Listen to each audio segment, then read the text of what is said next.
It's no secret that we love walking the Camino and sharing that experience with you.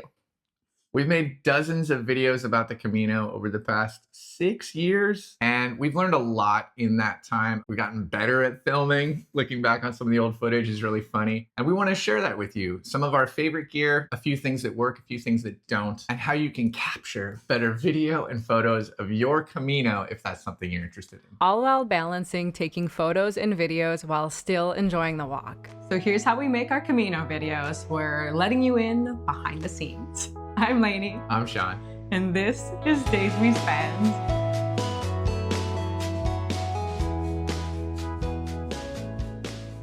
Camera and filming equipment we use. We shoot everything for this channel on the iPhone. Basically, every bit of Camino footage that you see, except for drones, has been shot on an iPhone. Or some of our older footage, which we'll talk about in a bit. And the reason is simple. iPhones are really good cameras. They also fit into your pocket, and you're going to have a phone with you on the Camino anyway, so why not make it your camera? And that's kind of the key for us to feeling in the moment on the Camino is our cameras are like, wait, hang on. We're ready to take that shot. There are reasons to use a mirrorless or a full frame DSLR. They're a better camera. I'm not going to argue that, but they're incredibly expensive, fragile, heavy. They're not waterproof. And if you're not a professional photographer, you'll be messing around with the settings. We are not good enough at video to justify doing it. And we've been doing this for a long time. The phone does a lot of the work for us and it gets great video. So why would we do something else? Sometimes we use different apps. And when we do, we're using the Moment Lens app or the Black Magic app. And that's only if I want to change the focus and the white balance into different places in the shot. And that usually means it's somewhere that's a little more tricky to shoot. Or like inside of a cathedral. Inside of a cathedral, usually, or a church. Even then, it's really rare. We like to shoot on the native camera because it's just faster. I have it set to remember my settings, so it always goes back to like what I already was shooting. We shoot 4K, 24 frames per second. We have enough storage to where like the file size isn't a problem. We used to shoot in 30 frames per second and then we switched to 24. We wanted to get some motion blur going so that it looked more cinematic. The human eye sees it about 24 frames per second. So there's something kind of magical about that. It's a very pleasing way to capture an image, especially with movement. Other settings we use on our camera is we turn on the grid lines so that you can see what you're shooting and how to frame. Even now, his face is right in the grid line. It's a photography rule called the rule of thirds. You basically don't want to center your image. You want it to be just off center. Again, there's something just sort of aesthetically pleasing about that. We also turn on the horizontal level. This is a thing that iPhones have natively in the camera app. It's a little line basically that when you're filming, you can kind of tilt your camera and see, oh, it's level. Oh, it's off. You will be blown away by how helpful this little tool is. If you shoot at night or in the evening, sometimes you'll notice lights are flickering. And that's just because the frame rate of the light is different than the frame rate of your camera. And your eye can't see that, but your camera can. To get rid of the flicker, you can change your settings of your phone to a PAL setting. When we were shooting Santiago at Christmas time and all the Christmas lights, we shot everything in a 25 frames per second PAL setting.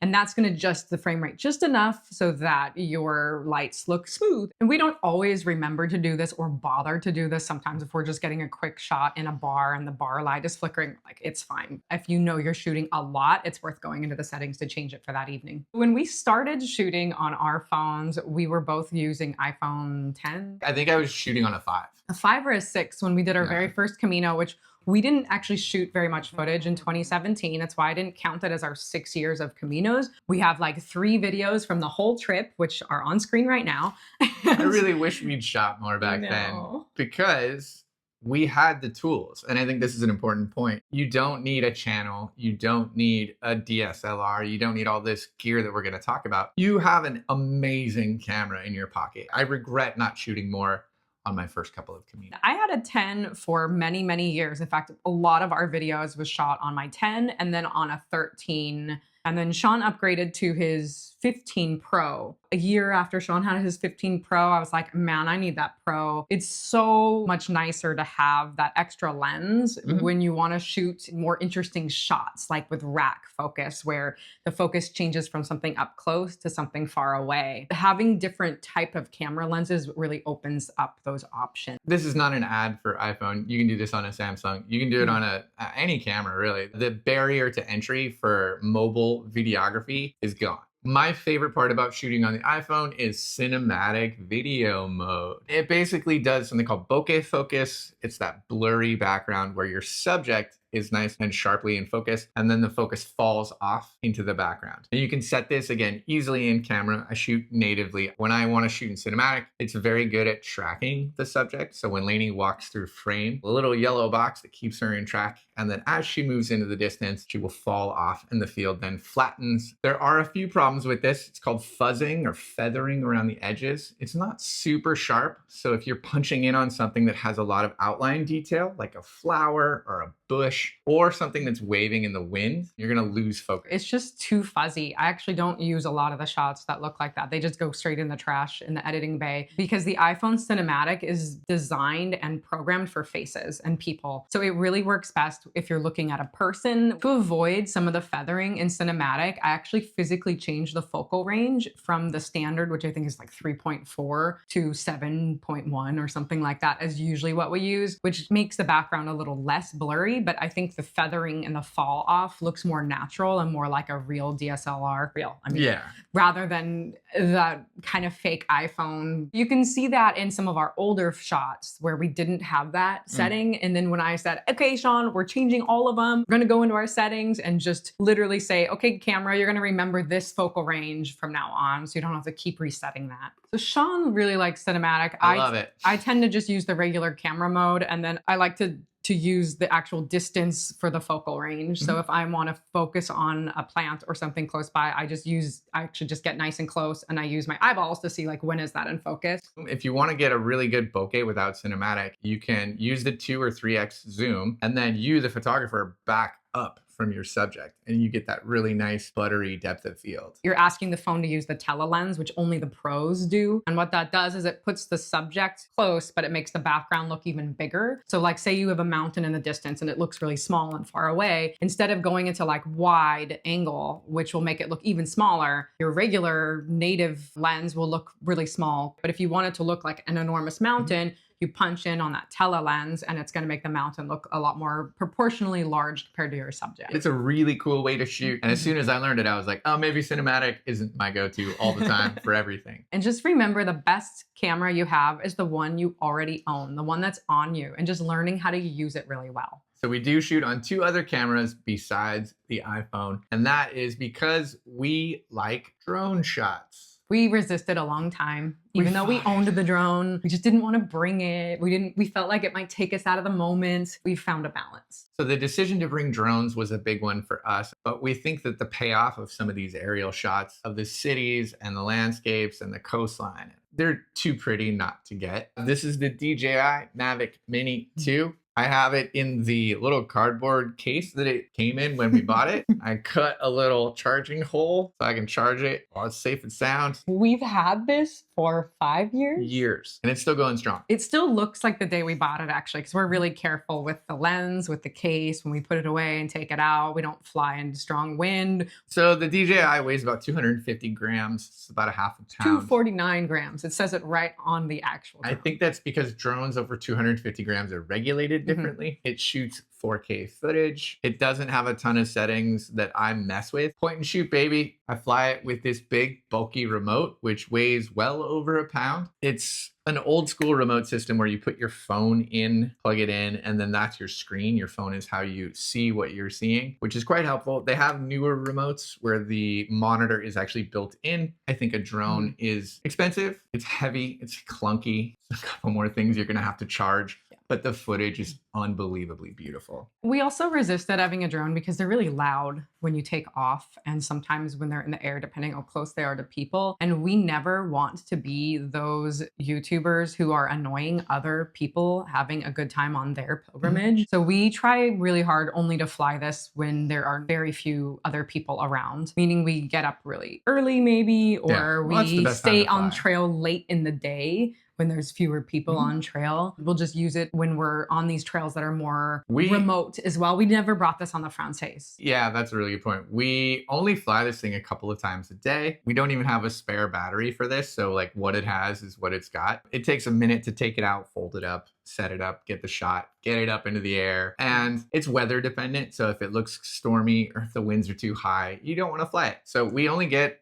10 minutes of footage on this thing a day, if that. You're also going to have to keep it safe and dry while hiking, which means a dry bag, which means keeping an eye on your bag at all times. It's not always fun, especially if you're staying in albergues. A drone is an upgrade in footage, but it's a big upgrade in complexity. I do love the footage that we get with the DJI. It's been a really great addition to the channel, but taking it out, folding it up, doing a thing, putting my phone in, it got to be a little bit much. Felt like I'd always be like, hey, Shawn, we need to fly the drone. Let's fly the drone. Let's fly the drone. And have kind of that pressure to use it. So I was really excited when we got our second drone. Oh no, they're multiplying. We are very happy with this drone. This is called the Hover Air Pro Max 1. We got sent this as a test unit to take it out on some Caminos and see what kind of footage we can get. And I have been blown away by this drone because it does something that the DJI doesn't do, which is it unfolds and it flies right away. You don't have to use a remote. You can connect it to your phone and fly via the app. They also have a little something called the beacon where you can connect joysticks or just fly it with this little screen. I got this because I wanted something that was just super easy to use specifically for the Camino. We realize it's hard for us to get shots of both of us,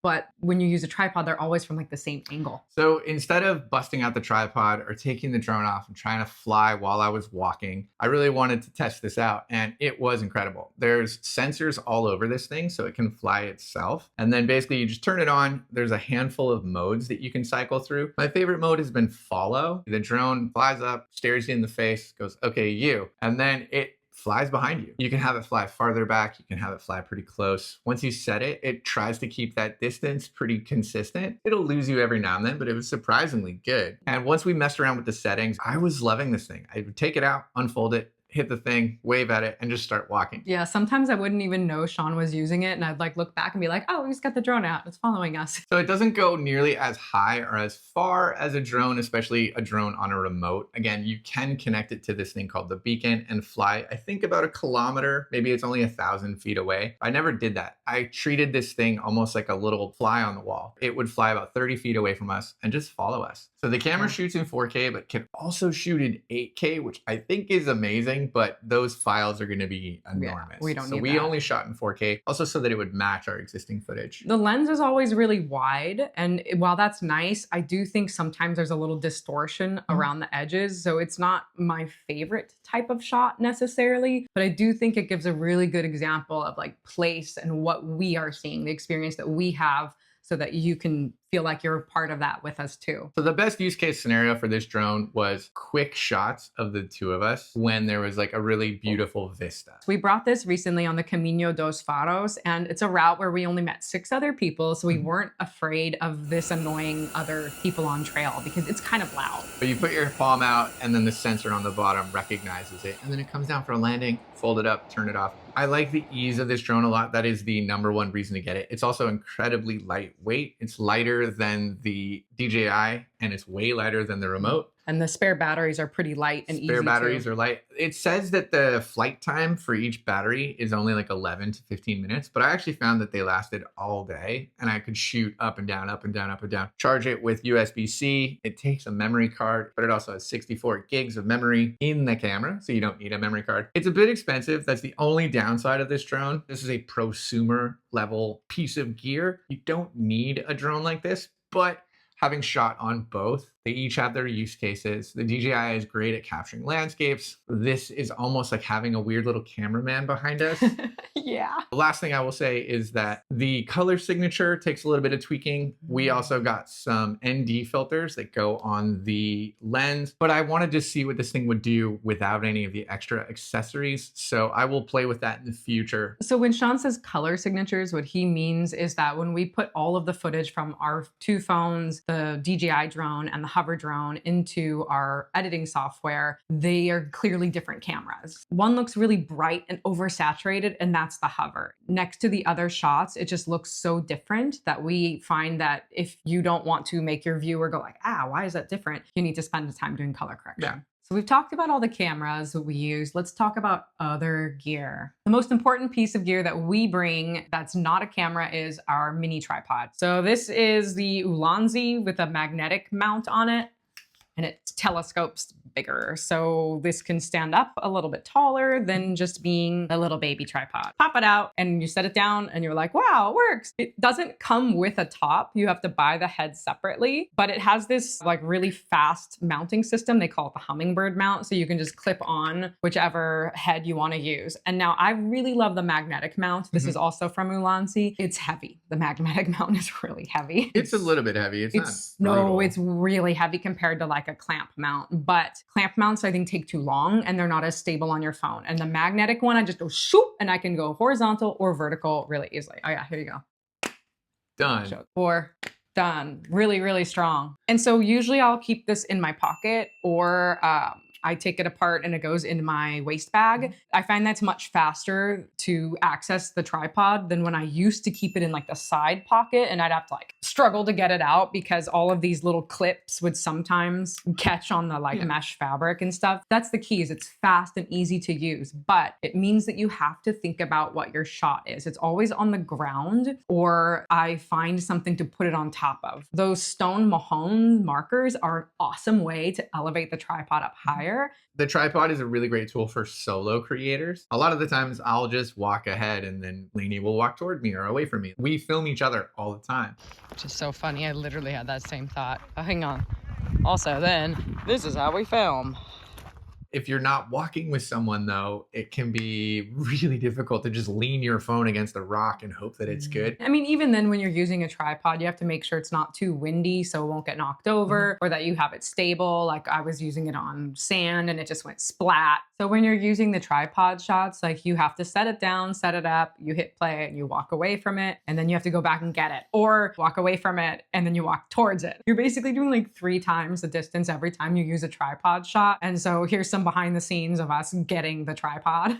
Yeah, and that's actually an important point about filming the Camino in general. If you're walking a 20-kilometer day, we're actually probably walking close to 25 or 30 and taking tons of breaks because we're getting a shot or we're stopping to unload film equipment and it takes a surprising amount of time. We've walked with other friends who are not filming and they get into town hours ahead of us, hours ahead of us. So that's something important to note is that it will change your pace on the Camino if you're filming a lot. Even if you're filming a little, it'll surprisingly slow you down. We like that it slows us down. I think it makes us enjoy the place where we are a little bit more and look at it in a little bit more creative way. Like I notice the flowers because I'm looking at them going, oh, those are so beautiful. Oh, I should shoot that. It's a different experience. So if you don't want to bring a big tripod like this is big. This is a mini tripod. We consider this a big tripod. Some people pack a full telescoping leg monster tripod. I don't recommend it. That's not us. It's just more gear than we need, especially because there's 2 of us. When we walked the Camino de Madrid was the first time that I switched to a running vest. And one of the things I did not bring was this tripod. What we did was we replaced it with this little tiny magnetic phone tripod called the Moft phone tripod. And I love this, except it's heavy.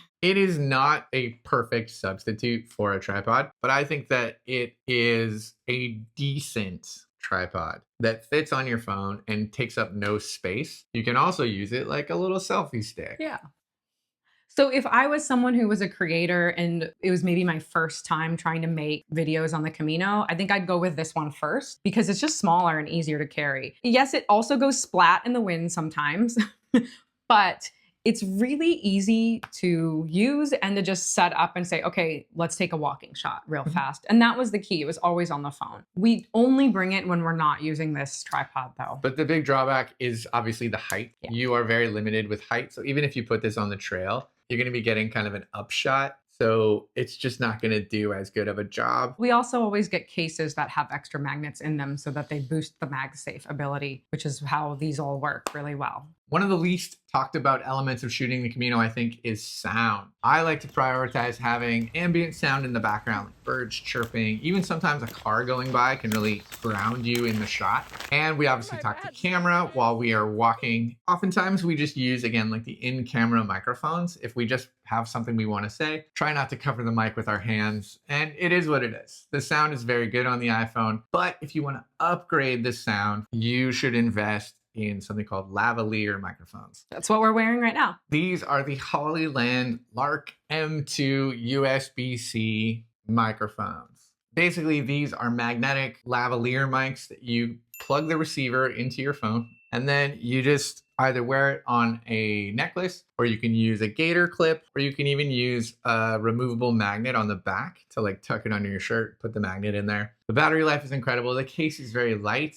The battery charges the microphones when you put them back in. So you don't have to charge anything separately. You just charge with USB-C. When you open it up, it's ready to go. They're also easy enough to use like on the trail. If you wanted to, you can just take it out, snap it on, and then start talking. We use them on trail when we know we're gonna have more things to say, or we're doing a little talk in the beginning or talk at the end, or if it's windy, because what you need is something called a dead cat, and they come with these are windscreens. They're called dead cats. We didn't name them that, but it's a windscreen basically, so it just goes on top of the microphone. You can talk in pretty high winds without that, which is death to your footage. It's like unusable. It's unusable. Yeah. People will not want to watch that. Some of our earlier Camino videos, that was one of the deal breakers of so much of our footage, was we would talk and we couldn't use any of the audio. We would just have to blank it out, put music on top, or just not use it at all because it was just all wind noise. And that was something that we really prioritized when we started like wanting to make better videos. We said, okay, what's the first thing we can do? Upgrade our audio. So we actually tried a different microphone first. This is a Rode like travel go shotgun mic. Called a shotgun mic, yeah. With the dead cat attached to it, which is enormous.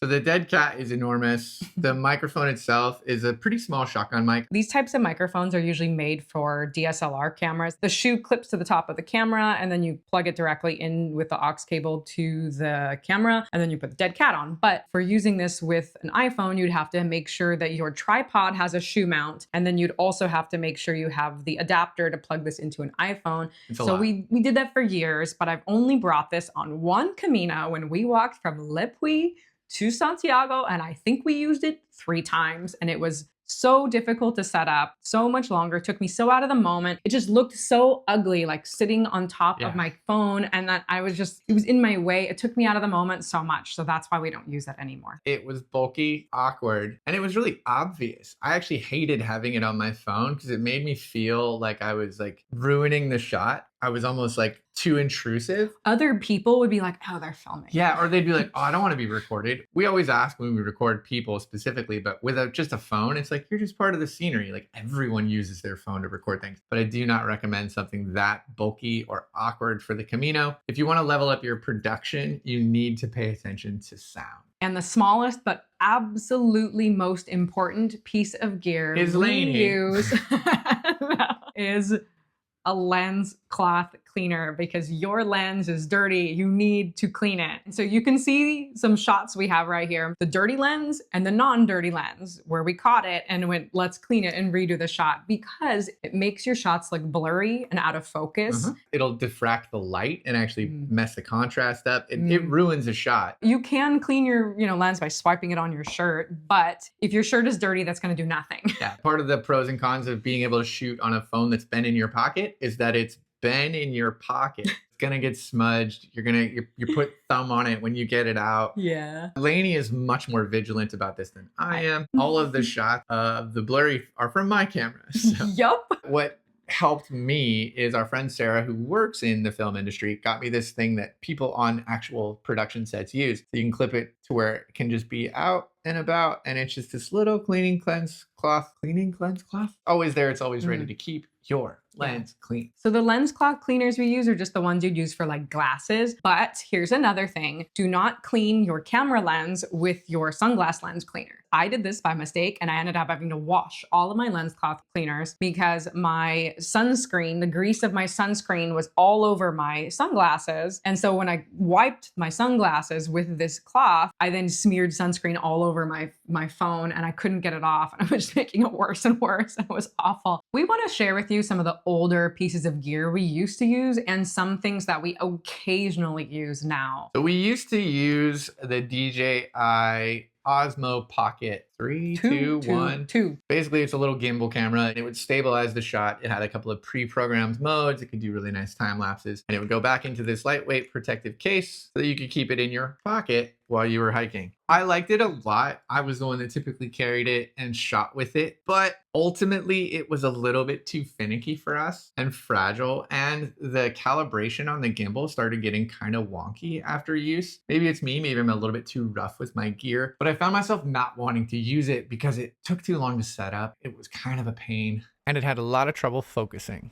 Plenty of other people love this camera, but as of now, we've defaulted to the stability and ease of an iPhone because this wasn't worth the hassle. So I found the audio on this one terrible because it has one little microphone that if it was pointing the wrong direction, because the gimbal can face you or face out. If it was facing the wrong way, your audio would just be awful. Yeah. Or if your hand was accidentally covering the one microphone. That's again a problem of the 2. I think they fixed that in the newer version of this, which is the 3. We used this camera to film almost all of our Camino Norte and some of our Invierno. Our Invierno, partway through that walk, is when we realized we're like, this is an old camera now. This color signature was looking weird. And that's when we actually switched almost all to filming on our phones. Sometimes we brought this little remote control, like Bluetooth remote, to hit like go. I think it came with our tripod. I used this like once or twice and I was like, I don't need this. We brought this on the Invierno. I'd rather just hit play and then walk into the shot or run into the shot rather than being like, we're set up, let's go. I mean, you don't need it. I use a case on my phone called a Moment case. The main reason I use this case is because it allows me to attach professional level equipment like this 2 to 7 stop variable ND filter. ND filter is a neutral density filter. It's basically for very, very bright days. If you want to mess around with your ISO and change your exposure rating, you need to protect or shield the amount of light coming in. So there's a dial here where you can change the ND settings and it's,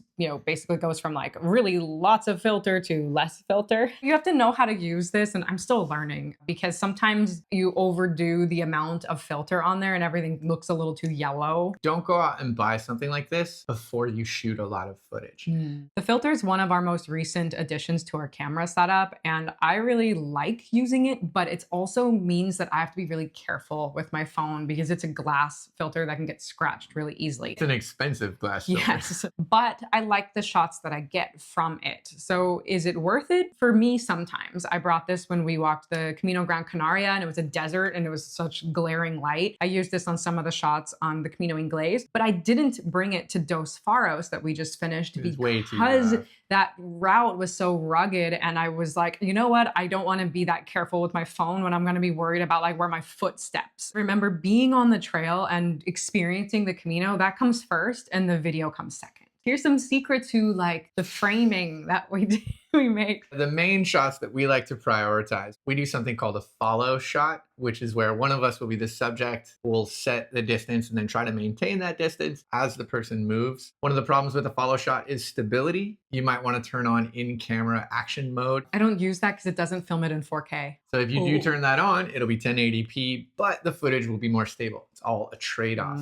The new hover drone is actually really good at this, so that's kind of replacing some of our follow. The other one is tracking shot. So it's a similar follow shot, but we'll move together. These will be a lateral profile shot. I'm a little bit better at these than Lainey, so I typically track Lainey, and then I'll usually stop and pivot and then show the landscape. I'm more stable when I'm holding my phone in front of me, but to do that, it's like doesn't film his face. You just film so I have to like hold my phone up here to get the tracking shot in the right framing for Shawn, and I can't stabilize very well with my arms above my head. So that's partially why Shawn is just better at those shots. So, another shot I love is a flat shot, which means the subject remains perpendicular to the camera the entire time.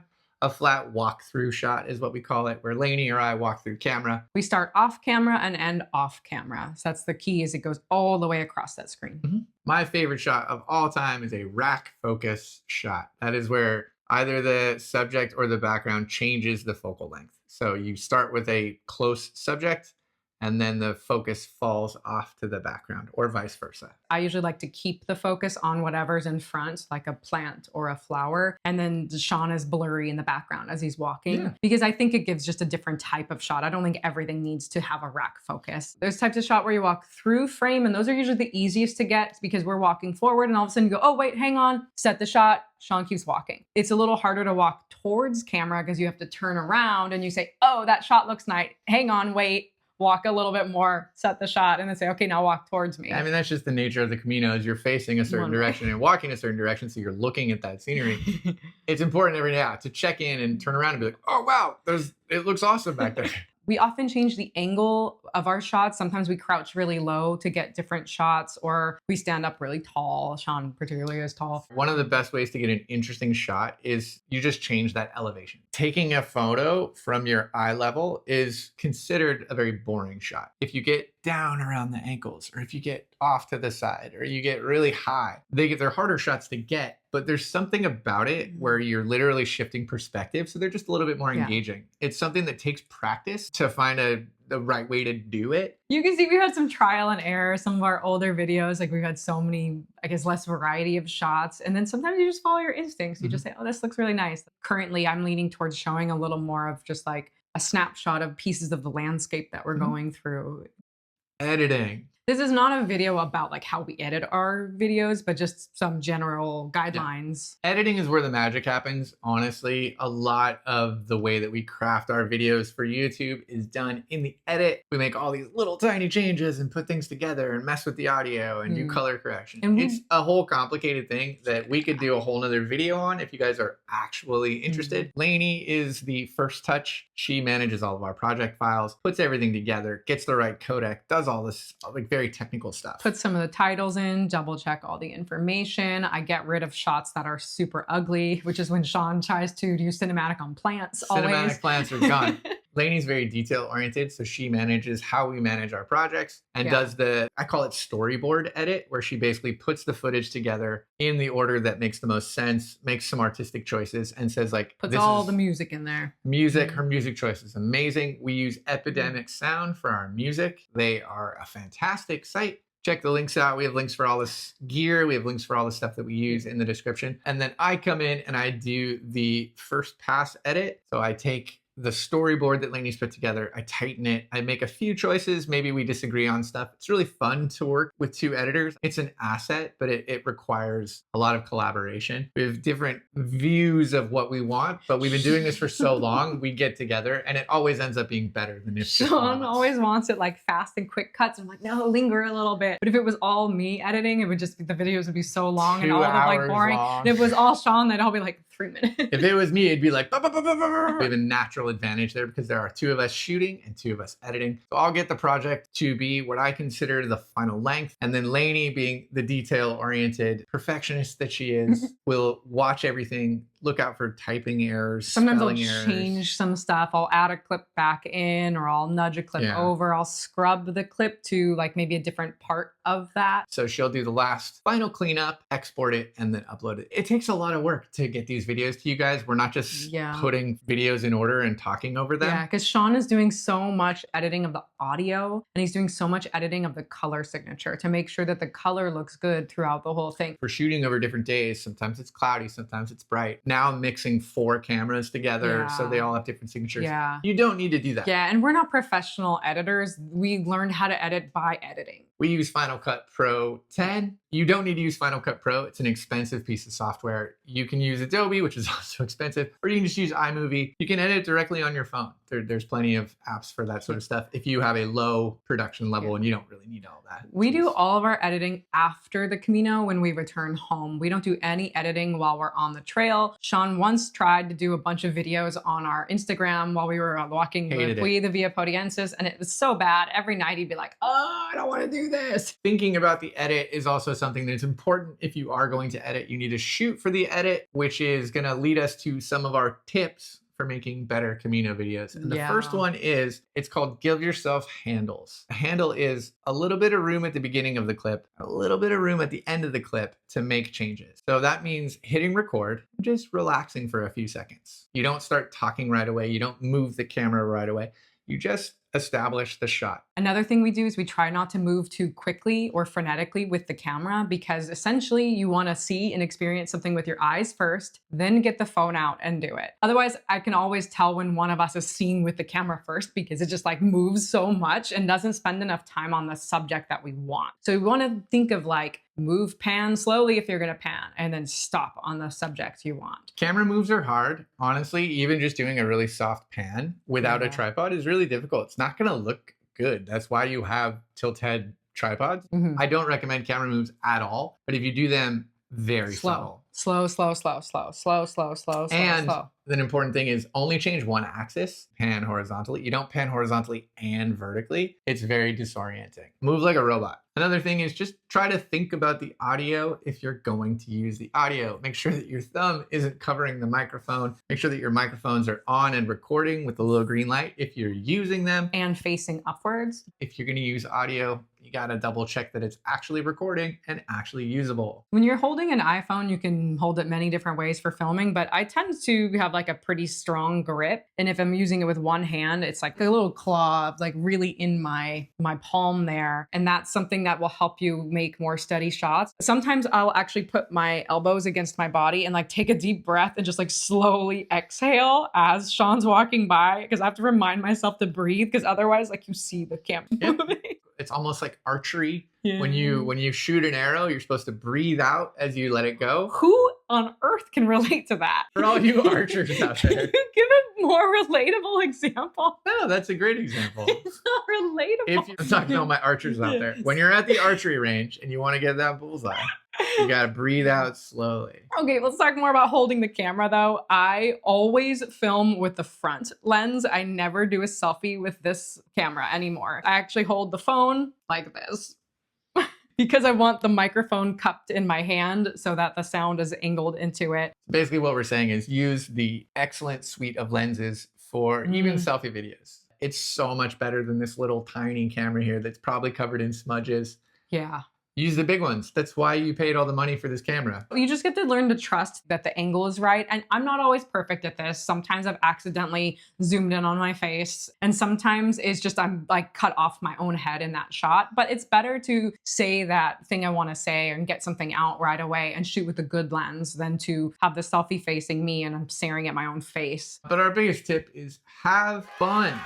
Walking the Camino can be whatever you want. It can be a really intense, personal, spiritual journey. It can be bucket lists that you've had. But if you're going to film, it has to come secondary to enjoying the Camino. Other people are out there to enjoy their Camino as well. So when you impede on that with your bulky, crazy camera gear or flying a drone right in someone's face, to me, that's unacceptable. You still need to be a pilgrim first and a videographer second. Just remember, like, just because you are videoing for your experience, you don't want to detract from the experience of others. And don't detract from your experience. It's really fun to look back on the footage. We like to joke that Lainey walks every Camino 3 times. She walks it, and then she walks it again when she's like putting the footage in, and then she walks it again during the final edit of the video. I hear her giggling as she's like editing. That explains kind of why we've done it for so long. We really love looking at the footage of us enjoying the Camino because we had a really great time while we were out there. We weren't like stressed out about getting the shots. We weren't. Most of the time. And remember, these tips are not just for like making a huge video on YouTube. You don't need to be a YouTuber. Like if you want to make videos to send to your friends and family, these are some tips that will elevate that experience for the viewer. So thanks so much for watching all of our Camino videos in the first place. And thank you for spending your day with us today as we kind of pull the curtain back and show you some of our gear, some of our thought process for how we make these videos. It is difficult to shoot on the Camino, so it requires a little bit of special gear, a little bit of special attention. And we hope that we've shared enough for you to get started and make the videos that you want to do.